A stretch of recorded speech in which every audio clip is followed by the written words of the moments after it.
साथियों, अभी अभी कोलकाता में डॉक्टर बिटिया मौमिता के रेप केस से जुड़ी एक ऐसी दिल दहला देने वाली खबर सामने आई है जिसे जानकर हर इंसान हैरान है।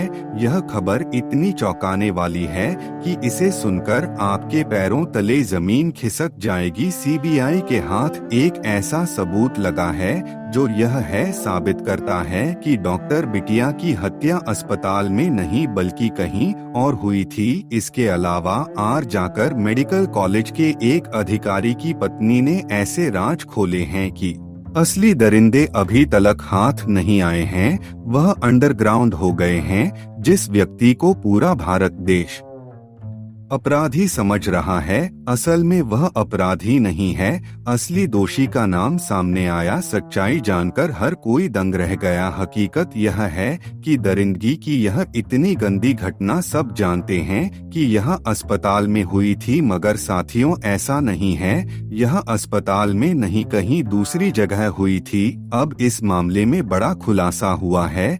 दरअसल जिस वीडियो को अब तक दिखाया जा रहा था वह वास्तविकता से बहुत दूर था, लेकिन जिस वीडियो को मैं आपको आगे दिखाऊंगा उसमें सब कुछ साफ दिखाई देगा। उस वीडियो में यह स्पष्ट होगा कि डॉक्टर बिटिया के साथ दरिंदगी अस्पताल में नहीं बल्कि कहीं और की गई थी। उस काली रात जो कुछ हुआ उसे देखकर और सुनकर भगवान ने भी शायद यह सोचा होगा कि उसने कैसे ऐसे दरिंदों को बना दिया जो अपनी वासना की प्यास बुझाने के लिए एक बेटी की जिंदगी बर्बाद करने पर उतारू हो गए। यह घटना इंसानियत को शर्मसार करने वाली है और हर किसी का दिल दहला देने वाली है। यह लोग इस घटना को देने वाले इंसान नहीं जानवर है। इंसान के नाम पर कलंक है। ऐसे लोग आगे इस मामले में और भी चौंकाने वाले खुलासे होंगे जो इस दर्दनाक घटना को एक नए मोड़ पर ले जाएंगे। डॉक्टर बिटिया का परिवार इस घटना को जीवन भर नहीं भूल सकता। उसके बूढ़े माँ बाप का कोई सहारा नहीं है। यह दोनों अपनी जिंदगी कैसे गुजरेंगे, भगवान किसी के साथ भी ऐसी घटना न होने दे। आपको बता दें कि अगर आप यह सोच रहे हैं कि डॉक्टर बिटिया का कातिल सिर्फ संजय रॉय है तो आप पूरी तरह से गलत हैं। अब इस मामले में बड़े खुलासे हो चुके हैं और सच धीरे धीरे सामने आने लगा है। आज हम आपको उन सबूतों के साथ वह सच्चाई बताएंगे जिसे जानने के बाद आप सन्न रह जाएंगे और सोचने पर मजबूर हो जाएंगे कि यह इतना बड़ा खेल कैसे रचा गया। यकीन मानिए, कोलकाता के डॉक्टर बिटिया केस में जो बातें सामने आई हैं उनसे यह तो तय हो गया है कि जल्द ही डॉक्टर बिटिया के दरिंदों को फांसी होने वाली है।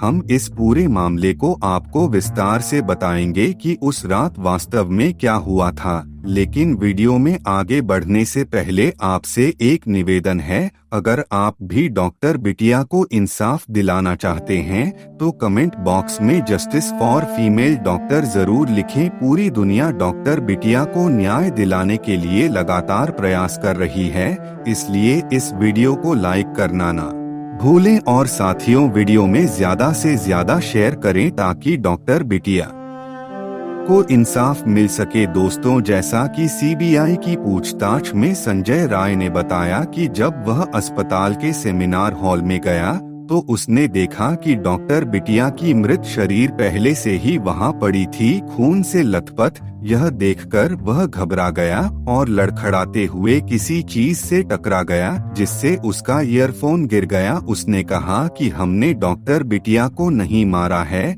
हम बिल्कुल निर्दोष हैं। हमारे पहुंचने से पहले ही किसी ने डॉक्टर बिटिया का कत्ल कर दिया था, हमें फंसाया जा रहा है।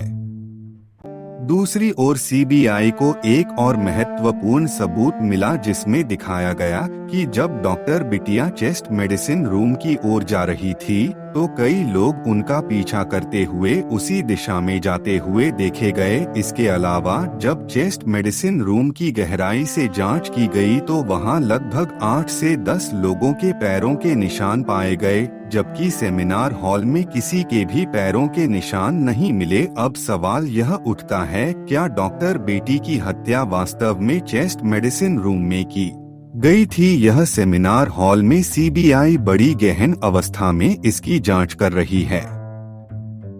लेकिन दोस्तों, मैं आपको बताना चाहता हूं कि यह भी सच नहीं है। दोस्तों, अगर असलियत में आप सच जान जाओगे तो आपके पैरों के जैसे जमीन खिसक जाएगी। साथ ही यह तो सिर्फ सीबीआई को भ्रमित करने के लिए फ्री प्लानिंग की थी, ताकि किसी भी अधिकारी को सही कर्म का पता न चल सके और डॉक्टर साथ हुए इस अपराध को यह समझ लिया जाए कि यह सेमिनार में घटित हुआ है, या फिर इसको सुसाइड घोषित कर दिया जाए, जहां डॉक्टर बिटिया के साथ यह घिनौना अपराध हुआ था।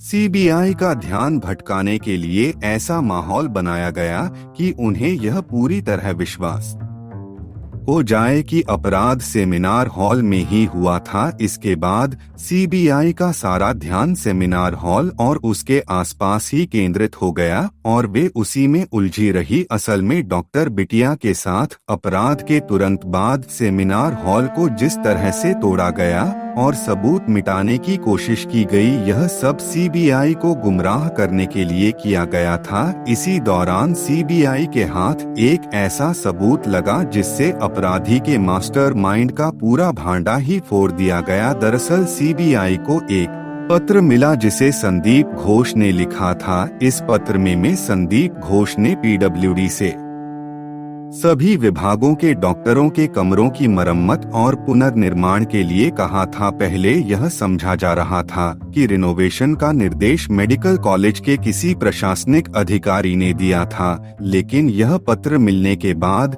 यह स्पष्ट हो गया कि घोष को इस काम को जल्द से जल्द पूरा कराने की जल्दी थी। जांच कर रहे अधिकारियों का कहना है कि इस दस्तावेज से यह बात साफ हो रही है कि घोष को रिनोवेशन की काफी जल्दी थी। यह दस्तावेज डॉक्टर बिटिया के रेप मर्डर केस में एक महत्वपूर्ण कड़ी साबित हो सकता है। डॉक्टर बिटिया की डीएनए रिपोर्ट के अनुसार असली कातिल केवल संजय राय को माना जा रहा है, लेकिन संदीप घोष का पत्र मिलने, अपराध स्थल को नष्ट करने और उसके शरीर पर नाखूनों के निशान तथा खून के निशान मिलने जैसे तथ्यों को देखते हुए यह संभावना जताई जा रही है कि इसमें केवल एक ही आदमी का हाथ नहीं हो सकता। एक आदमी इतने घिनौने तरह से अपराध नहीं कर सकता। जरूर इसमें और भी लोग शामिल हो सकते हैं। इसलिए सीबीआई भी अभी भ्रमित है और किसी अंतिम निष्कर्ष पर नहीं पहुंच पाई है। सीबीआई ने एम्स के डॉक्टरों से कहा है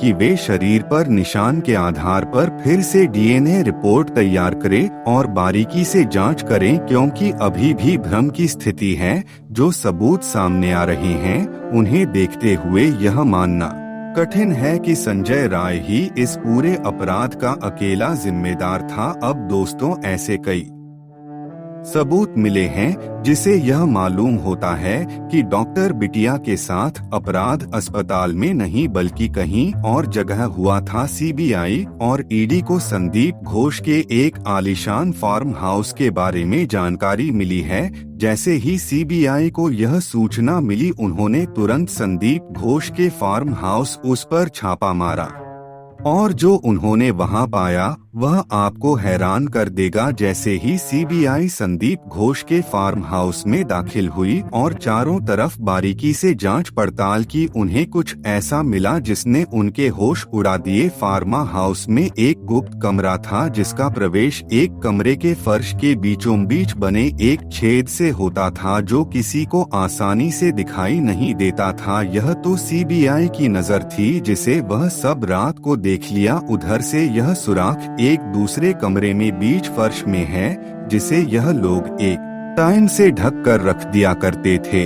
और उसके ऊपर पायदान डाल दिया करते थे।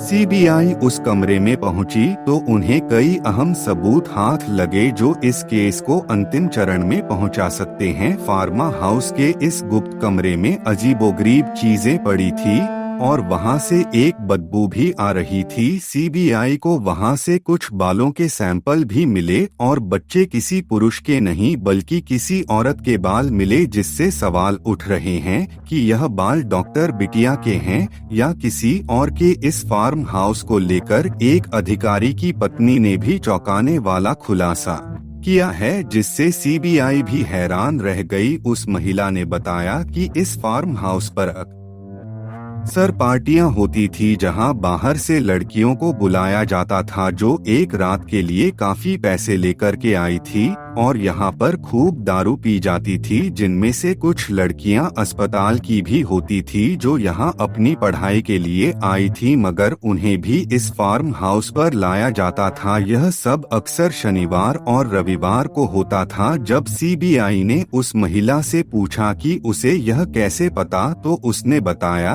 कि उसके पति ने उसे यह सब बताया था। एक दिन उसके पति जो फार्म हाउस पर संदीप घोष से अस्पताल से संबंधित किसी मुद्दे पर चर्चा करने गए थे, उन्होंने वहां जो देखा उससे वे स्तब्ध रह गए और थोड़ी देर बाद ही लौट आए। यह बताया जा रहा है कि फार्म हाउस संदीप घोष की पत्नी के नाम पर है और करोड़ों की लागत से बना हुआ यह फार्म हाउस बेहद आलीशान है, जिसमें स्विमिंग पूल की भी सुविधा है।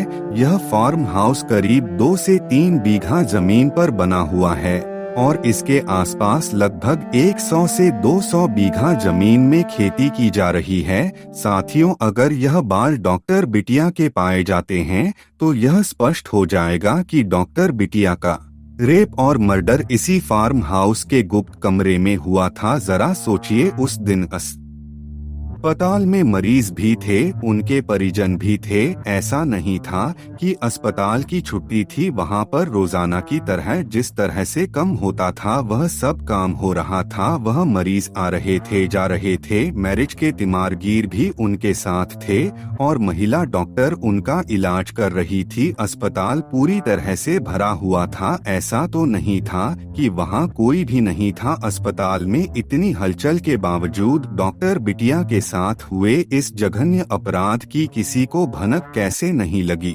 उनकी चीखें किसी को क्यों नहीं सुनाई दी? इसके अलावा डॉक्टर बिटिया मरीज का इलाज कर रही थी तो क्या उन लोगों को बीच बीच में उनकी जरूरत नहीं पड़ी होगी? क्या कोई सेमिनार हॉल तक नहीं गया होगा? यह सारे सवाल अभी भी भ्रमित कर रहे हैं। किसी को यह यकीन नहीं हो रहा कि अस्पताल में इतना बड़ा अपराध हो सकता है और किसी को इसका पता न चले। अब यदि यह साबित हो जाता है कि डॉक्टर बिटिया का रेप और मर्डर अस्पताल में नहीं हुआ, तो यह संभव है कि यह अपराध फार्म हाउस में हुआ हो। अब सबकी नजर डीएनए रिपोर्ट पर है जो इस मामले की सच्चाई को सामने लाएगी। सीबीआई पूरी कोशिश कर रही है कि जल्द से जल्द इस केस का नतीजा सामने आए और डॉक्टर बिटिया को न्याय मिले। दोस्तों, उसके साथ की जिन्होंने अपराध में जो भी सहभागी हो, उसे हर व्यक्ति को सजा मिलनी चाहिए। किसी को भी बख्शा नहीं जाना चाहिए। साथियों, ऐसी घटना किसी की बहन या किसी की बेटी, एक किसी की पत्नी के साथ नहीं करनी चाहिए। यदि आप इसी तरह से सोचते हो कि ऐसी घटना फिर दोबारा से किसी के साथ घटित ना हो, तो साथियों वीडियो को ज्यादा से ज्यादा शेयर करो ताकि है